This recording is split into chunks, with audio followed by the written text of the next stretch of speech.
السلام عليكم ورحمة الله وبركاته. ازيكم حبايبي، عاملين ايه؟ النهاردة هنعمل مع بعض شاورما اللحمة. شاورما اللحمة من الاكلات اللي بنحب طبعا نجيبها من بره، بتبقى حلوة قوي في السندوتشات. النهاردة هنعملها زي المحلات بالظبط واحلى كمان. طلعت معايا بصراحة تحفة مع الطحينة، حاجة كده خطيرة. بس ما تنسوش بقى قبل ما نبدأ الفيديو لايك كتير للفيديو، ولو لسه ما اشتركتيش معايا في القناة اشتراك وتفعيل زر الجرس عشان يوصلك كل جديد. هنا الشاورما انا جايباها متقطعه كده جاهزه، وطبعا بيكون فيها نسبه دهون شويه.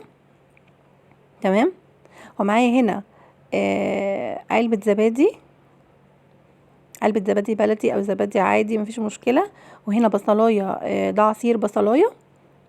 ومعايا كمان معلقه من بهارات الشاورما، وفصين توم كده مفرومين.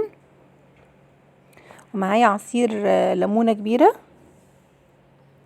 وهاخد شويه من الزيت، شويه من الخل، وكمان شويه من البابريكا، وطبعا الملح والفلفل الاسمر. تمام. هنزل اول حاجه كده هعمل لها التتبيله بتاعتها. هنزل بعلبه الزبادي كده في قلب علبه او طبق، بس المهم حاجه ينفع تتغطى عشان نحطها في التلاجة شويه. وهنزل كمان بعصير البصلايه كده على الزبادي، وبالمكونات اللي معايا بقى الثوم المفروم وبهارات الشاورما. تمام. وهجيب كمان شويه من الخل، قيمه معلقتين كده كبار، وعصير الليمونه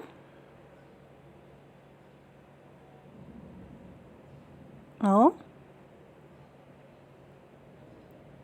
طبعا يا جماعه كل واحد على حسب مقدرته، مش لازم يعني نجيب لحمه الشاورما تكون بلدي. انا لما بكون مفيش مقدره ممكن اجيبها مجمده عادي، بتبقى حلوه. وعايزه اقول لكم ان دي مجمده من فتح الله، وسعرها حلو جدا. يعني تقريبا كان نص كيلو، مش فاكره صراحه كان عامل كام بالظبط يعني. آم، يعني بحاجه و50 تقريبا. تمام. نزلت هنا بقى بقيه الحاجات، شويه الزيت شويه الخل وعصير الليمونه. هضرب بقى كل ده مع بعضه. وحطينا البابريكا هي اللي مديها اللون الاحمر ده. هقلبها بقى كويس كده بالويسك بتاعي، هضربها كويس اهو لحد ما نعمت معايا كده خالص الخلطه دي. هبدا بقى انزل بالشاورما كده عليها واشربها بيها كويس. لو انتي مش معاكي وقت وانتي مستعجله تقدري تسيبيها بس كده ساعتين في التتبيله وتعملي. انا عن نفسي انا سبتها ليله كامله. يعني عملتها تبلتها من بالليل، وتاني يوم بقى طلعت وعملت السندوتشات. وعايزه اقول لكم شايفين هي كميه، تحس ان هي مش كتير، نص كيلو. بس هي طبعا لما حطينا لها بقى الخضار والحاجات بتاعتها، عايزه اقول لكم عملت معايا كميه سندوتشات هايله. وشبعنا وفاضت كمان والله يعني. رمت معايا كميه كويسه. يعني شوفي انتي مثلا لما بتروحي تجيبي سندوتشين شاورما من بره بيكلفوكي قد ايه؟ بيعدوا ال50 جنيه، بيبقوا سندوتشين صغيرين كده. اما دي طبعا عشان عملتها في البيت فعملت معايا كميه كبيره واقل من التكلفه بكتير اللي انت جايباها من بره في سندوتشين. يعني دي تقريبا عملت معايا اكتر من 8 سندوتشات كده ولا حاجه. فطبعا كميه كويسه جدا بالنسبه للسعر اللي انا دفعته. هنا بقى معايا شرايح رفيعه من الفلفل. لو فلفل اخضر وفلفل احمر، لو اخضر بس ماشي مفيش مشكله. وشرايح بصل وشرايح طماطم وتوم مفروم. تمام. هنا طبعا انا حطيتها في مصفى عشان اصفي منها كل التتبيله اللي كانت فيها والسوائل اللي كانت فيها. تمام. حطيتها كده في مصفى وابدا اقلب انزل منها السوائل. طبعا بصوا هي شربت التتبيله وبقت طريه خالص، وهتستوي في ثواني. ومعايا كمان شويه بقدونس مفروم. تمام. هنا جبت الطاسه بتاعتي وحطيتها على النار، سخنتها وحطيت فيها قطعه كده من اللي هتديها طعم فظيع يا جماعه، زي عشان تديكي نفس التيست بتاع بره. وهتنزلي بقى طبعا كده تكون نار عاليه.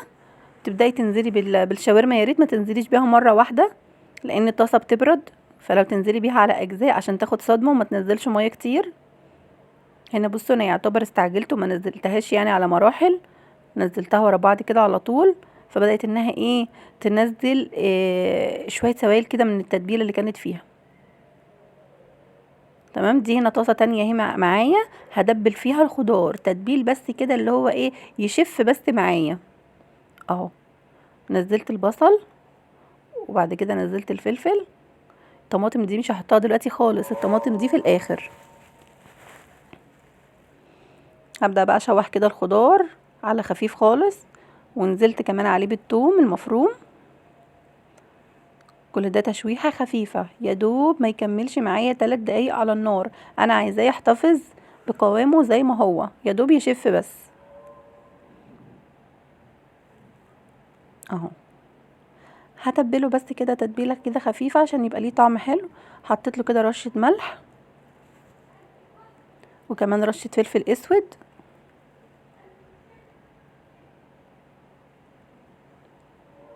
اهو، تقليبه وبس كده خلاص. يعني شايفين اهو ملحقش حتى يدبل، حاجه بسيطه خالص اهو. كده انا خلاص طفيت عليه النار. هرجع بقى للشاورما بتاعتي. انا مش عايزه السوائل اللي فيها دي، ليه؟ عشان ما تبقاش معايا زي المسلوقه. فانا هصفي السوائل اللي عليها. صفيتها انا كده، صفيتها ورجعت تاني الطاسه على النار وحطيت لها نقطه زيت بسيطه خالص. وهرجع تاني الشاورما بحيث ان هي ايه تبقى متحمره كده ومتشوحه.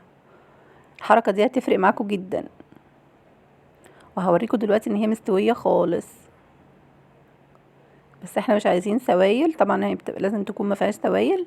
مش معقوله نحطها في الساندوتش بالسوائل اللي فيها دي اهو. ادي كده بقى نزلت بالخضار اللي كان معايا اللي انا دبلته، يا دوب هديله تقليبه كده بس معاها.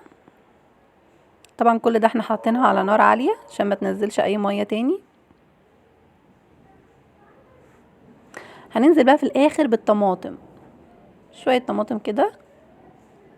هي يعتبر طماطمايه متقطعه شرايح طويله، عايزه تقطعيه صغير خالص برضو براحتك. والبقدونس بقى في الاخر قبل ما نطفي اهو. انا مش هكتر قوي. شايفين شكلها حلو ازاي والالوان عامله ازاي؟